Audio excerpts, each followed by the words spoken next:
Abra por favor su Biblia en Mateo capítulo 7 nuevamente, pero ahora en el versículo 21. Mateo 7, 21. Cuando lo encuentre se pone de pie. Mateo 7, 21. Aleluya, gloria al Señor.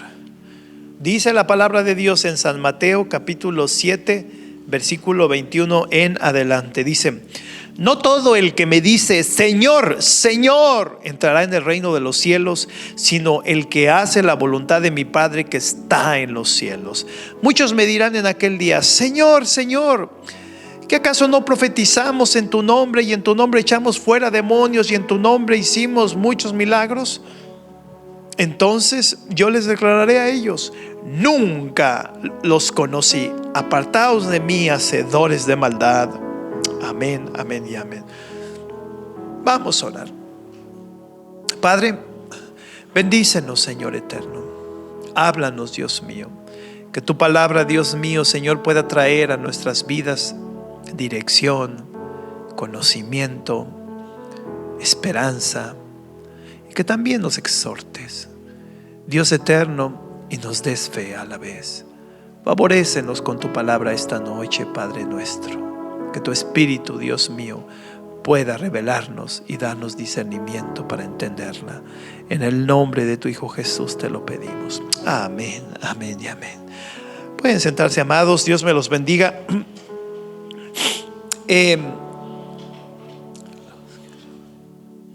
Tenemos un título: los que serán reconocidos y los que no serán reconocidos en aquel día.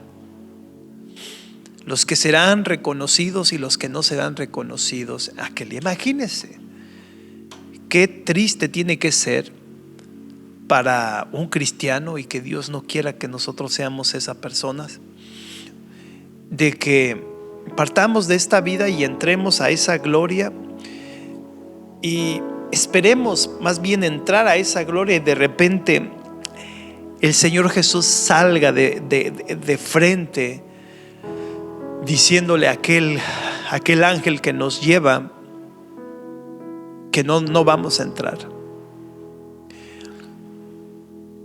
Si uno examina con un poquito de cuidado este texto, estas personas a las cuales él se refiere, de las cuales le están negando entrar en su gozo, son personas que están en un nivel de egoísmo,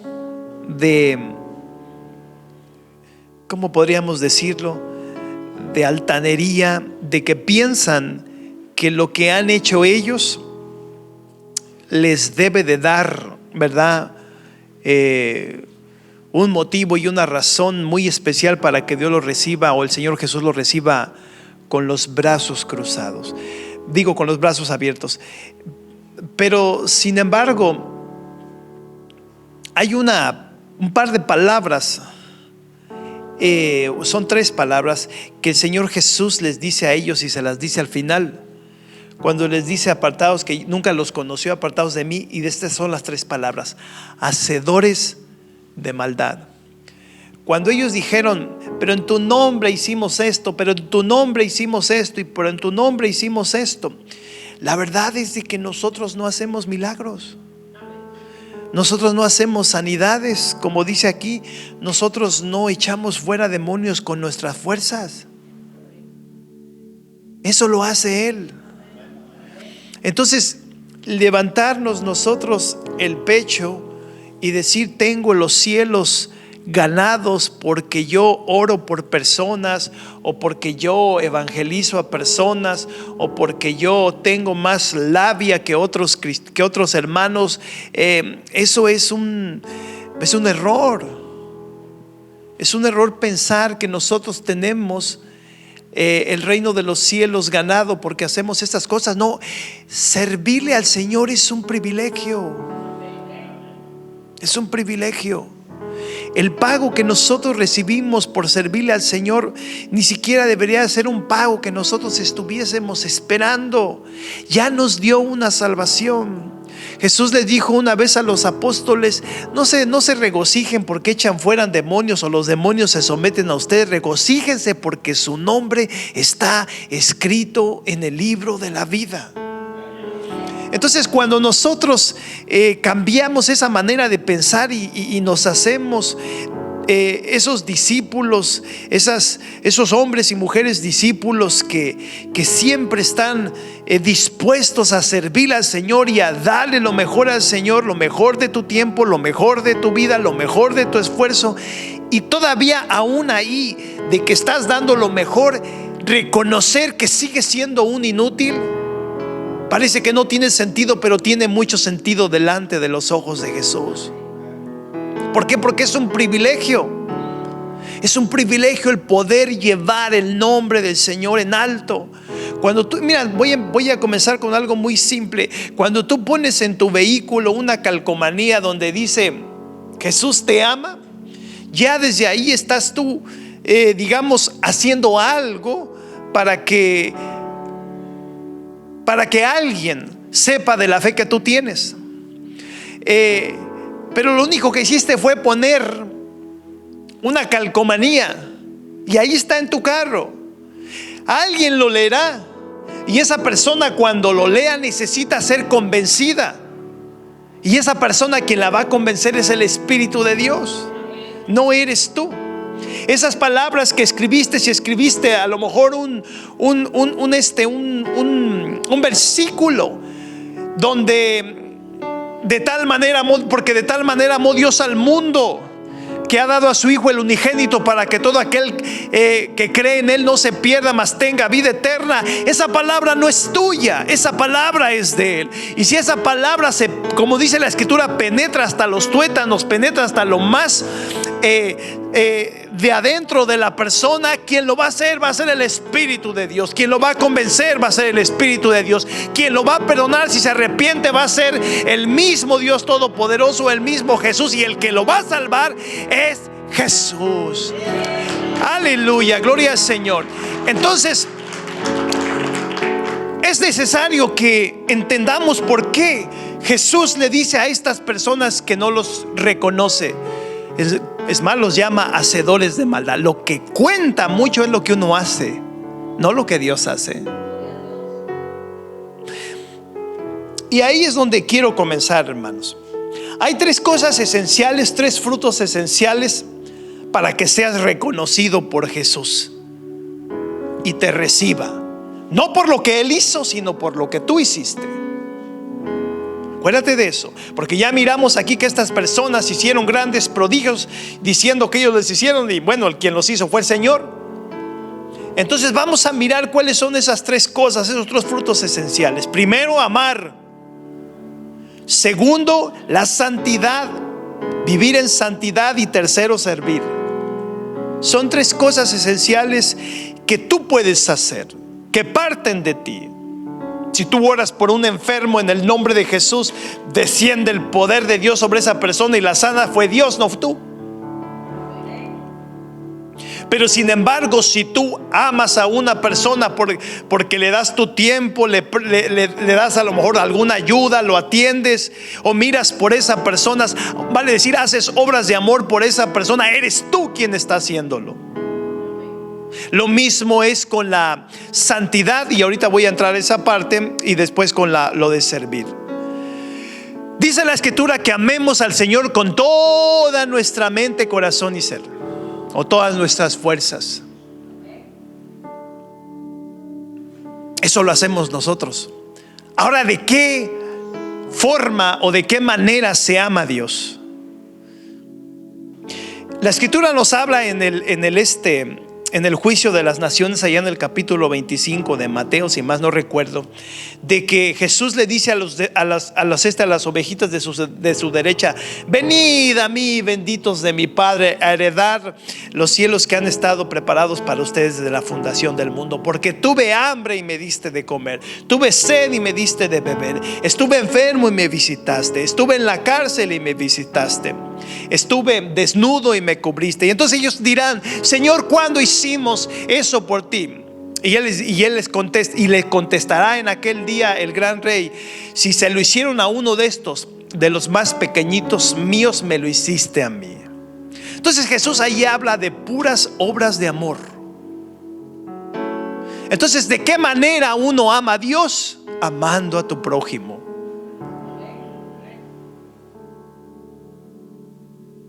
Lo que muchas veces el cristiano no entiende y se le va mucho, y no podemos cambiarlo. Esto es bien radical lo que les voy a decir, pero lo que el cristiano no entiende es esto: cuando tú odias a una persona, sea cristiana o sea mundana, tú odias a Dios.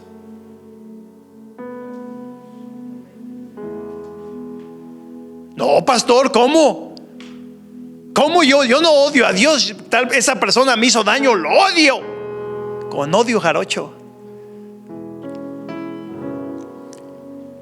Cuando tú odias a una persona, cuando tú maltratas a una persona, cuando tú y yo juzgamos a una persona, cuando tú y yo nos levantamos en contra de una persona, independientemente de quién sea esa persona o lo que te haya hecho, estamos odiándolo a él.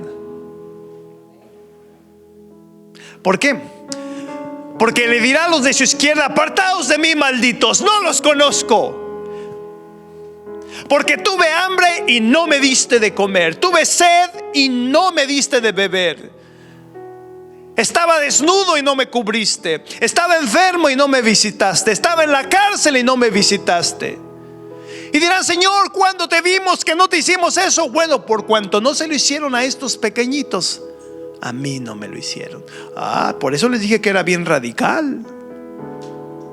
Por eso, ¿quieres que te vaya bien? Procura no odiar a nadie. Yo no te voy a decir que no vas a sentir cuando una persona te hiere o te hace un daño.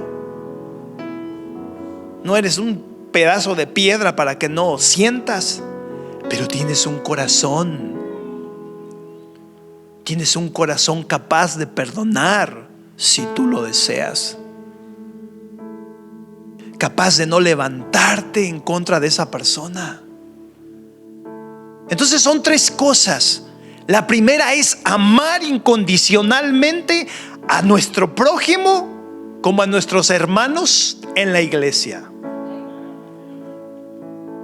Porque ese es otro mandamiento que Jesús le dio a la iglesia.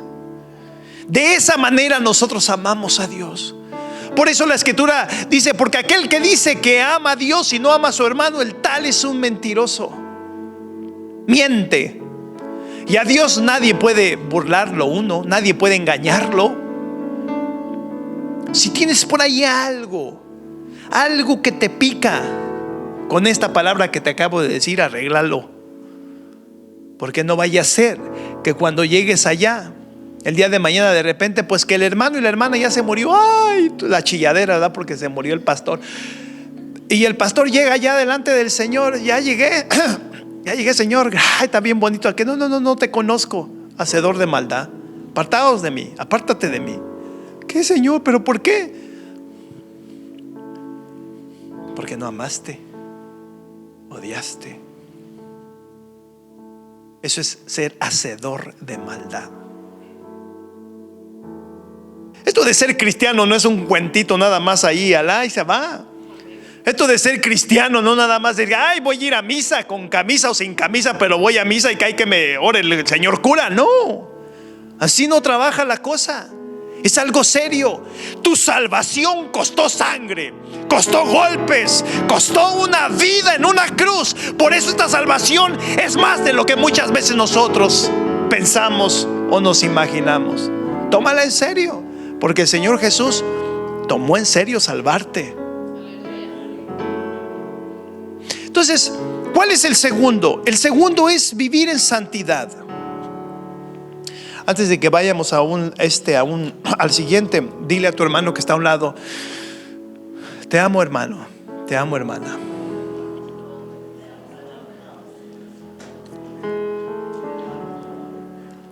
Pero en Cristo, en el nombre de Jesús. Sí, porque no vaya a ser que le diga te amo, hermano. ¿De veras? Y aquí ya salimos mal. Aleluya. Amén. El segundo es vivir en santidad. Vivir en santidad es obedecer y guardar los mandamientos de Dios. Los 10 mandamientos del Antiguo Testamento que están allá en Éxodo, algunos los llaman como los mandamientos de la santidad, de la purificación del alma. Porque si tú no haces las cosas que se te dicen que no hagas y haces las cosas que se te dicen que hagas, eso te santifica, te asimila a la persona de Dios. No que seas Dios, sino que te asimila, porque eso es lo que Dios quiere, que vivas en santidad. Dice la Escritura: sed santo porque yo soy santo. Ahora, cuando nosotros nos arrepentimos de los pecados que hemos cometido, la Escritura nos dice de que somos limpiados de toda culpa, de todo pecado. Yo sé que algunos de ustedes, o quizá les ha pasado, que de repente les vienen cargos de conciencia por lo malo que hicimos, y eso está bien, pero no lo tomes a pecho, no te lo lleves a todas partes. Reconoce la misericordia de Dios, reconoce la compasión de Dios, reconoce que Él te perdonó, reconoce que ahora llevas una vida la cual es renovada, la cual es nueva, para que entonces no tengas que cargar con algo que ya no debes de estar cargando y seas libre. Ahora, cuando digo es bueno en el sentido de que si Dios tuvo misericordia de ti, pues también tú ten misericordia de tu prójimo. Si Dios tuvo compasión de ti, también tú ten compasión de alguien más. Si Dios te perdonó, también tú perdona a los demás. Entonces, pero volviendo al tema de la santidad, la santidad es algo que es bien esencial en tu fe. Sin santidad uno no mirará a Dios. Tú quieres mirar la gloria de Dios trabajar en tu vida. Tú quieres que la presencia de Dios se mueva en tus necesidades, se mueva en tus responsabilidades, se mueva en aquellos proyectos que tú tienes o en el llamado que Dios te ha hecho. Por eso, bueno, si quieres que la gloria de Dios vaya contigo de la mano, procura vivir en santidad, porque si Dios es santo, Él va a habitar en un templo santo, y el templo eres tú. Entonces la santidad es bien importante. No nada más para que el mundo mire que nosotros, ¿verdad?, llevamos una santidad, porque el día que quieres demostrarle al mundo de que tú eres santo, ese día metes las 3 patas. El Señor no nos llama para impresionar a nadie. Pero la santidad es un deleite, es una alegría, es paz, es armonía. Te sientes seguro, te sientes segura, te sientes contento, estás firme en lo que crees. La santidad te lleva en una dirección en la cual nada te puede mover. La santidad te trae armonía, sobre todo. Y quiero ponerle más énfasis ahí. Muchas veces no tenemos armonía, no tenemos paz en nuestras vidas, porque traemos muchas cosas que debemos de dejar a un lado. Santifícate. Todos los días, desde la mañana que te levantas, levanta tu oración, dale gracias al Señor, alábalo, adóralo y pídele después: Señor, bendíceme, guárdame de no caer en tentación, guárdame de no errar, guárdame de no hacer cosas indebidas y de guardar tus mandamientos. Y la presencia del Espíritu de Dios va a ir contigo. Cada vez de que seas tentado por cualquier circunstancia, por cualquier situación, te va a recordar el Espíritu Santo una palabra. Te va a dar la fortaleza o te va a inspirar para que te alejes. Y aquí quiero hablar un poco de algo bien importante en la santidad. La santidad no es efectiva si no tienes temor de Dios. La prueba santifica. Cuando estás pasando por pruebas difíciles, eres santificado. Cuando está todo bien tranquilo, hasta vulgar eres para hablar. Pero cuando estás pasando por una prueba difícil, andas bien seriecito. ¿Sí? La prueba te santifica. Entonces, cuando estás tú pasando, cuando tú quieres vivir una vida en santidad, es importante que entiendas que el temor de Dios debe de estar en tu corazón. ¿Qué es el temor de Dios? El temor de Dios es no hacer aquellas cosas que a Dios le desagradan. Es guardarnos para Él. Es pensar cuando el diablo viene y te tienta, es pensar en lo peor. Cuando eres tentado a querer hacer o ir en una dirección de algo que es indebido, es pensar lo peor. Si me robo este producto que está aquí en la tienda porque me gustó y no tengo para comprarlo, y si me lo meto, piensa en lo peor. ¿Y qué tal si me miran y me miran en las cámaras y me meten a la cárcel y me deportan a mi país? Eso es temor. El temor te hace que te pares, que no vayas más allá, y así en toda cosa que te venga durante el día. Para que vivas en santidad es necesario que tengas el temor de Dios. Yo siempre les he enseñado esto: el temor de Dios es un don que Dios le da a sus hijos. La Escritura también nos habla y nos dice que el principio de la sabiduría es el temor de Dios. Aquel que es temeroso no solamente vive en santidad, sino es sabio. Eres sabio. Te ayuda a pensar bien, a decidir bien. Tercero, el servicio. El servir. El dar de nuestro tiempo, de lo que poseemos, pero sobre todo el brillar en el nombre de Jesús en donde quiera que estés. Dios tuvo cuidado de darnos en Jesús un llamado, el llamado de servir. Estamos en esta comunidad para servir sabiamente. Tú puedes servir entre tus familiares bajo la luz de Dios, no haciendo lo que a ellos les place, sino lo que es justo y santo delante de los ojos de Dios. Pero hay una cosa en la cual me quiero enfocar esta noche. Aquí en la iglesia no hay muchas cosas por hacer. Allá afuera sí. Aquí en la iglesia, como no es una mega iglesia, no hay muchas cosas por hacer. No necesitamos de muchos voluntarios. Pero allá afuera sí. Servir también es ponerte en tu corazón la determinación de que Dios no te llamó para salvarte y para que estés ahí sentado en una silla cada vez que haya una reunión en tu iglesia. También te llamó para que prediques el evangelio, para que compartas la palabra, para que brilles allá afuera con el evangelio de Cristo, y entonces estas personas puedan recibir lo que tú tienes. A veces yo les he dicho en ocasiones que sería bueno que por lo menos una vez en nuestra vida, ya sea en un sueño o en una visión, que el Señor nos llevase al infierno, a todos los que hemos creído en Él. Pastor, pero porque eso es horrible ese lugar. Tiene que ser horrible, tiene que ser horroroso, tiene que ser un espanto para el alma. Pero ¿por qué sería bueno?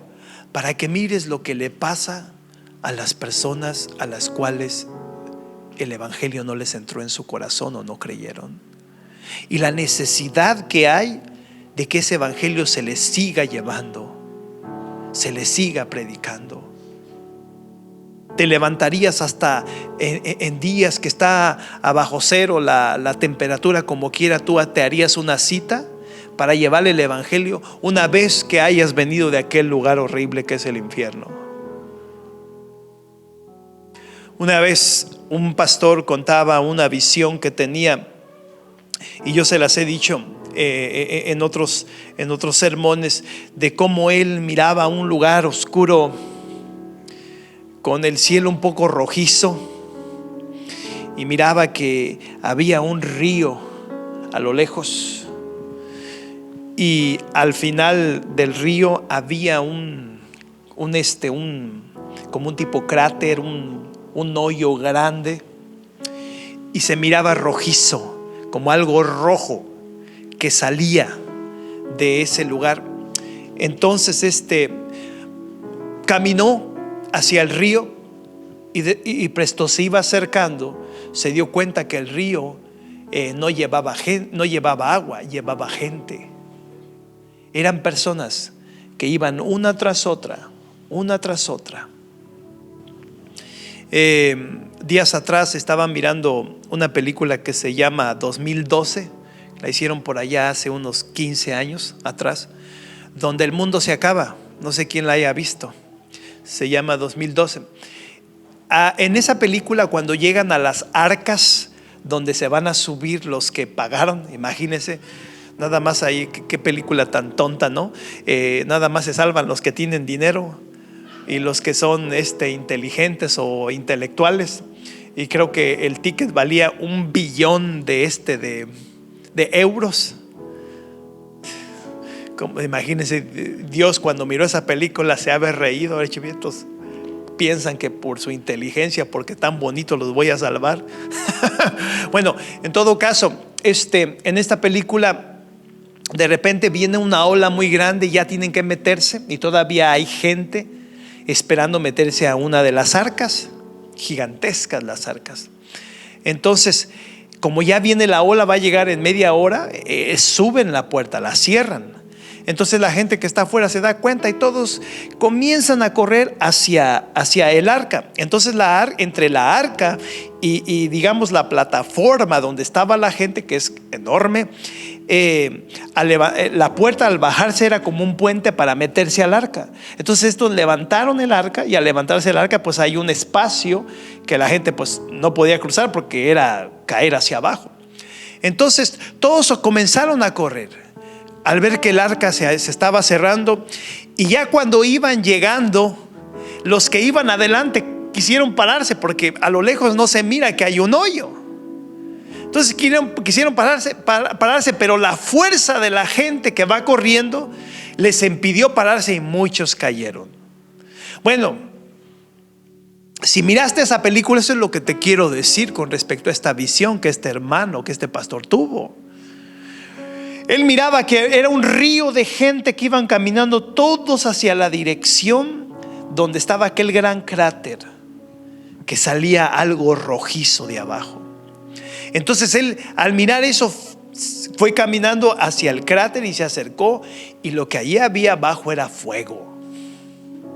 Entonces, cuando miró eso, volteó a ver el río y miraba que todos estaban cayendo. Todos estaban cayendo. Nadie se salvaba, porque no podían salir afuera de lo que era la hechura del río, lo hondo del río. No podían salir. Entonces, al querer ellos pararse, porque estaban mirando ya el fuego enfrente de ellos, no podían, porque la fuerza de los miles y miles que estaban atrás puchándolo, pues no les permitían pararse. Hay mucha gente allá afuera, hermanos. Hay mucha gente allá afuera que necesita una fuerza sobrenatural para que sean parados, para que sean sacados de ese río. Y esa fuerza sobrenatural comienza con un obrero, con un hombre, con una mujer que tiene amor por esas almas y les lleva el evangelio, y lo demás el Espíritu Santo lo hace. Lo quita de ese lugar, lo salva. Dios salva a esa persona. Por eso les digo, a veces uno necesita mirar circunstancias como esa. Para él fue un horror mirar cómo querían salvarse y no podían. Todos caían donde mismo, porque ese es el lugar donde te lleva la incredulidad y el mundo. Medita en esto. Medita, allá afuera hay alguien que te está esperando. Hay alguien que te está esperando. Hay veces que tú y yo nos quedamos en la casa y nos quedamos nada más para estar. Ay, te duele aquí, te duele allá, tienes este problema, tienes otro problema, quieres esto, quieres lo otro, siempre buscando algo propio, algo personal, pero el alma no se conmueve por aquellas almas. Es más, cuando ya estás cansado o harto, dices, pues son unos cabezones, no entienden. Y esa no es la respuesta. La respuesta está en seguir insistiendo. Entonces no nos olvidemos de que la tercera es servir. Y en este caso el Señor se enfocó en proclamar el Evangelio. Todavía hay mucha gente aquí en los Quad Cities que necesita llegar aquí. Él la quiere traer. Y esos obreros son ustedes, somos nosotros, somos la iglesia. Mírate al espejo en tu alma y hazte esta pregunta: ¿qué has hecho estos últimos 10 años? ¿Qué has hecho estos últimos 10 años? ¿Cuáles son los frutos que has hecho con respecto al llamado que Dios te dio? Aquí en la iglesia no hay mucho que hacer. Allá hay mucho que hacer. No nada más te goces y le des alegría, alabanza y a Dios porque te da. Ahora te toca a tú darle a Él. Para eso Cristo murió en la cruz.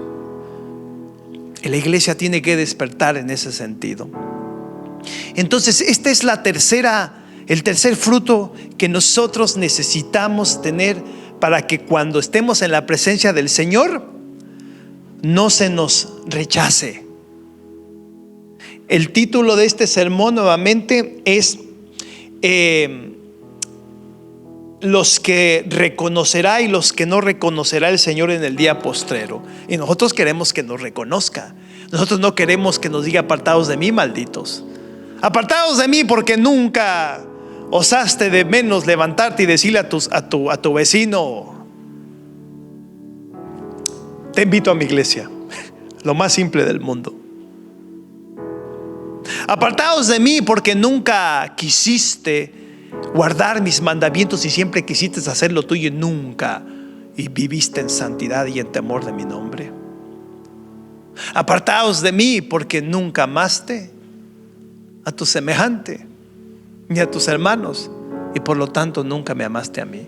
Entonces eso es lo que es ser un hacedor de maldad. Vamos a ser un hacedor de buenas obras en este sentido. ¿Cómo? En el sentido de obedecer a esta palabra que el Señor nos está haciendo. Ahora bien, es necesario que estas tres cosas se mantengan, porque no nada más es un esfuerzo propio.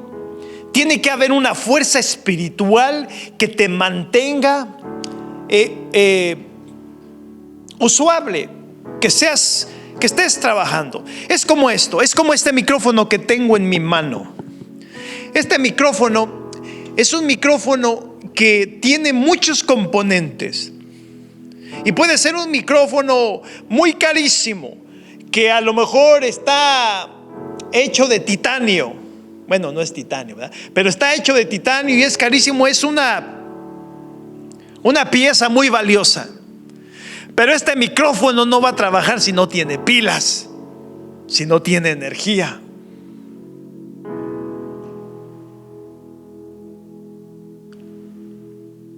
Tu vehículo que tienes, sea eléctrico o sea de gasolina o de, ¿cómo se llama la otra cosa? De diésel. Puede estar el tanque lleno, puede estar el carro listito para allá, pero si no es tarea, si no hay pila, no prende, no sirve. Entonces, estas tres cosas, estos tres elementos, estos tres frutos de amar, de vivir en santidad y de servir a nuestro semejante o servir a nuestro Dios, si tú quieres verlo de esa manera, es necesario que tenga esa pila al 100%. Porque si la tienes al 1%, nada más vas a trabajar un rato, nada más lo vas a hacer un tiempo, nada más una vez te emocionaste, viniste y dijiste: hermanos, yo quiero ir a visitar con ustedes, y vas nada más una vez y ya no te vuelves a parar. Y a su nombre.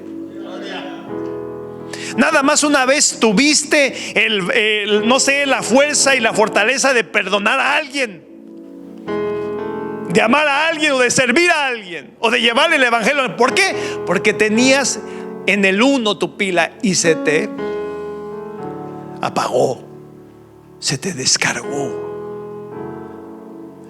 Entonces, pastor, ¿cómo le hago para que mi pila esté al 100%?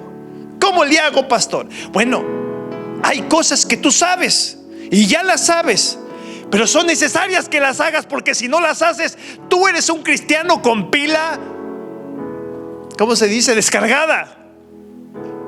Nada más tienes una esencia de cristiano, pero eres una pila descargada, porque en cuanto te venga la prueba o la oportunidad de hacer estas tres cosas, no tienes fuerza para hacerlo. No tienes fuerza para amar, no tienes fuerza para perdonar, no tienes fuerza para servir, no tienes fuerza para llevarle el evangelio. No tienes fuerza. Entonces la pila tiene que estar recargada. ¿Ya su nombre? Ok, ahora sí, ¿cuáles son esas, pastor?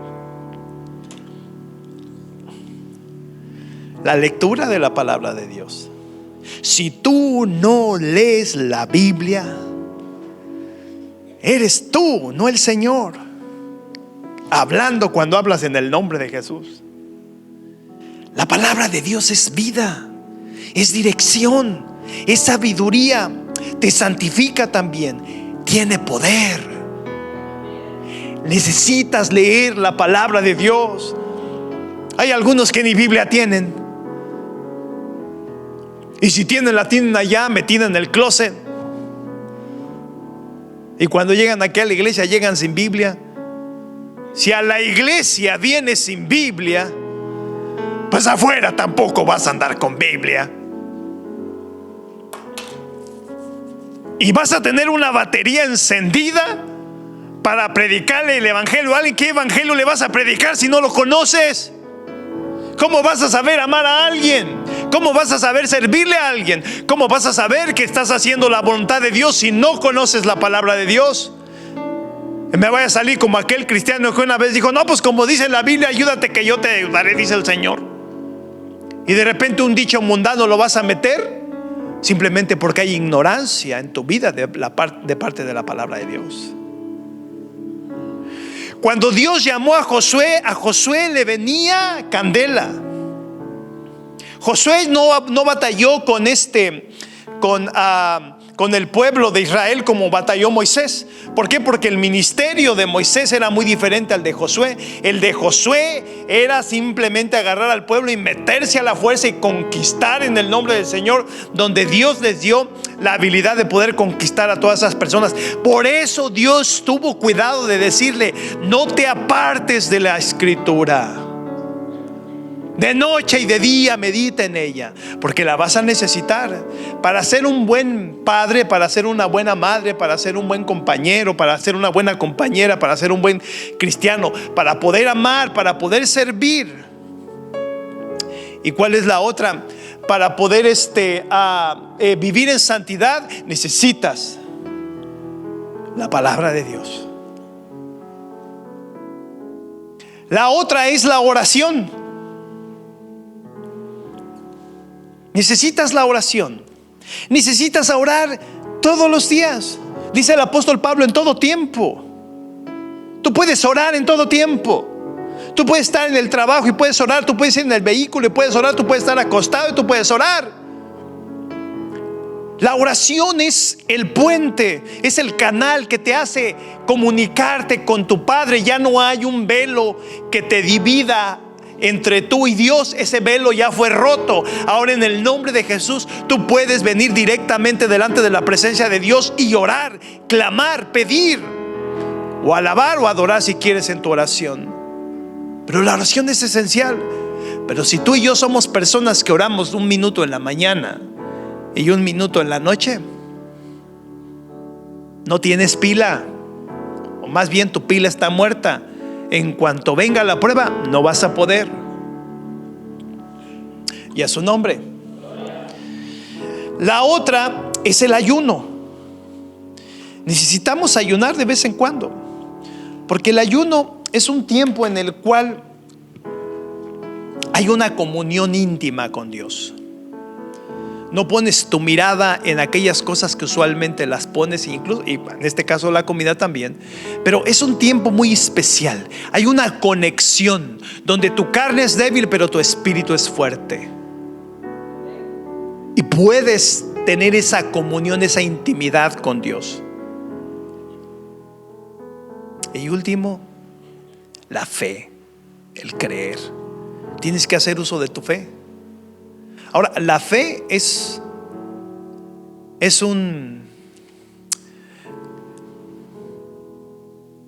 ¿cómo les diré?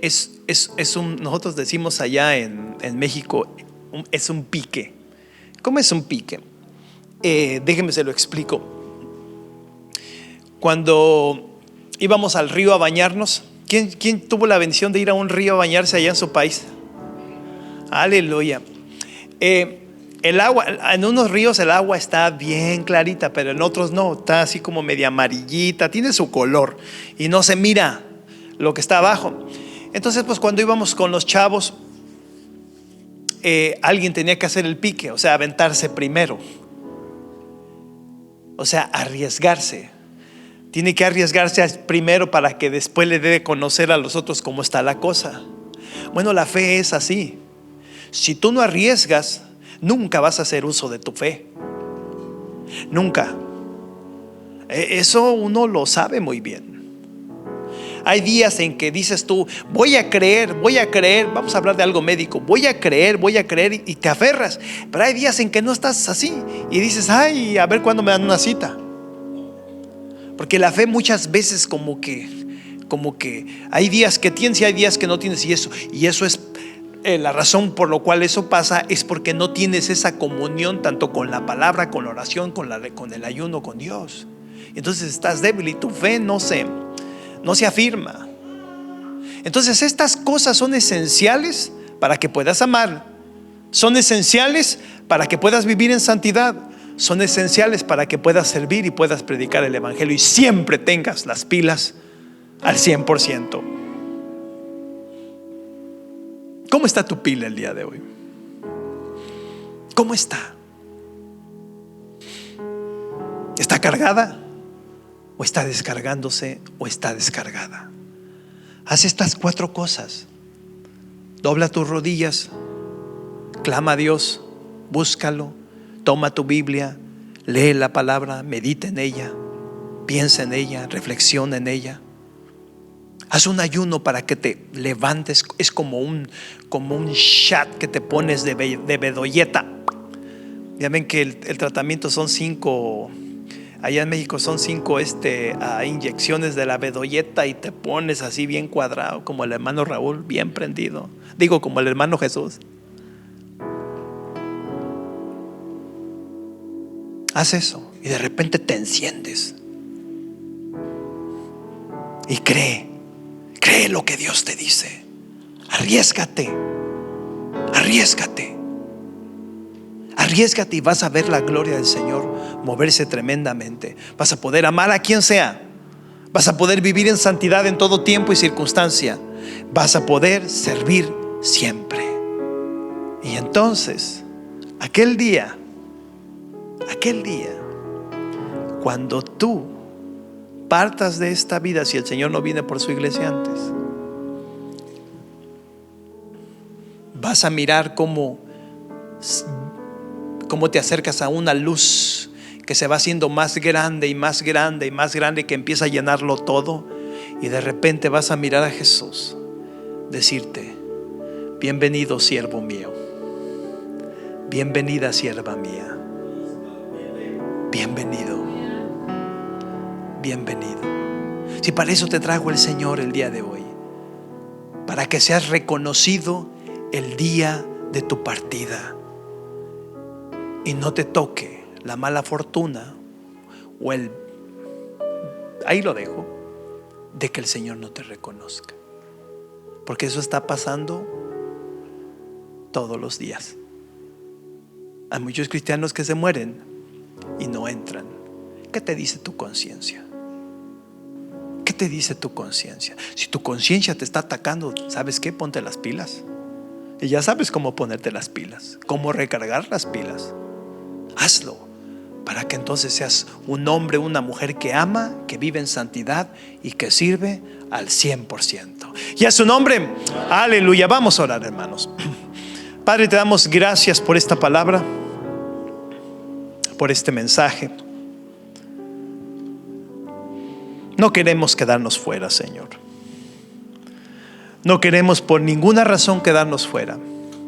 Una vez tú nos llamaste, y nos llamaste para que tengamos una vida eterna, la cual creemos de todo corazón que es nuestra. Yo te pido en el nombre de tu Hijo Jesús de que esta palabra, Señor eterno, pueda, Dios Todopoderoso, inspirarnos a todos, tanto a los que estamos aquí como a los que están detrás de esa cámara, Señor Santo. Y que pueda, Dios mío, Señor eterno, este pueblo ser reconocido, no solamente aquí, sino allá, cuando entremos al gozo que tienes preparado para nosotros. Padre, en el nombre de tu Hijo Jesús, aviva tu iglesia. Amén, amén y amén. Denle un fuerte aplauso al Señor. Dios me los bendiga.